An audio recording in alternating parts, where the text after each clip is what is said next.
Il va y avoir l'Arche d'été avec l'arrivée de Jean-Luc. Il a montré des choses avec nous Qu'on connaît pas forcément, qu'on connaît pas lui. forcément. Il a Ouais. super bossé, c'était fluide, cool avec tout le monde. Il a vraiment bien bossé, quoi. Il s'est vraiment coulé très très vite dans les murs de Demain nous appartient. D'ailleurs, il faut quand même le dire, le planning l'a pas épargné puisque Jean-Luc s'est retrouvé à faire. Non, mais il faut y aller quand même. Ils sont envoyés quand c'est même intense. 7 séquences par jour. C'est pas le cas de tout le monde, de tous nos guests, ils sont pas traités de la même manière. Lui, il a été.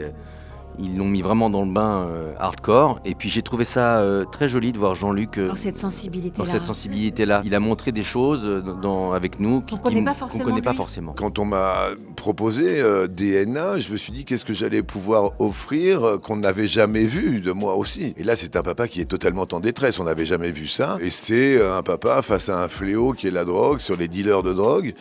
Et il s'avère que le papa que je suis est veuf. Et j'ai élevé mon enfant seul. Cet enfant, je n'ai plus de nouvelles depuis 3 ans.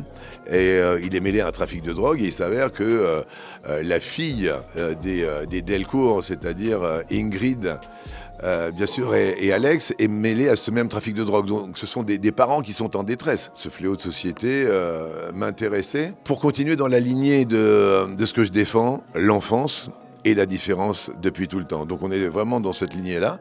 Et puis c'est surtout le plaisir de retrouver cette famille que j'aime. Ingrid est une femme, effectivement, qui fait partie de mon ADN, tout comme DNA fait partie maintenant de mon ADN. Et Alex, ils sont tous venus dans Léo Mattei. Donc à moi aussi de leur rendre l'appareil et d'avoir cette élégance, bien sûr.